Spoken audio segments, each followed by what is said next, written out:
కారణాల చేత ఉంటుంది. ఒకటి భగవద్ అనుగ్రహం ఉంటే మీరు ఎంత ఖర్చు పెడుతున్నారో అంతా వస్తుంది. ఎలా వస్తుంది అంటే నూతిలోకి నీరు వచ్చినట్టు.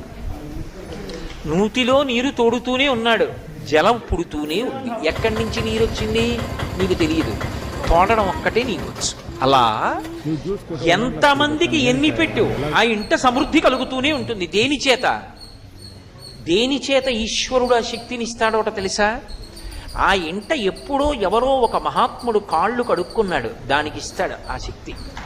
కాళ్ళు కడగడం అన్న మాట అర్థం ఏంటో తెలుసా? అందుకే ఒక మాట అడుగుతారు, మీ ఇంట పెద్దలు ఎవరైనా కాళ్ళు కడిగారా అంటారు. పెద్దలు కాళ్ళు కడుగుతా అన్న మాటకు అర్థం ఏంటంటే బురదంటుకుందని కడుక్కోవడం కాదు. అన్నం తింటే వాళ్ళ ఇంట్లో భోజనం చేస్తే వాళ్ళ ఇంట్లో కాళ్ళు కడుక్కుని వెళ్ళిపోతారు. అసలు ఎప్పుడు భోజనం చేసినా కాళ్ళు కడుక్కోవాలి.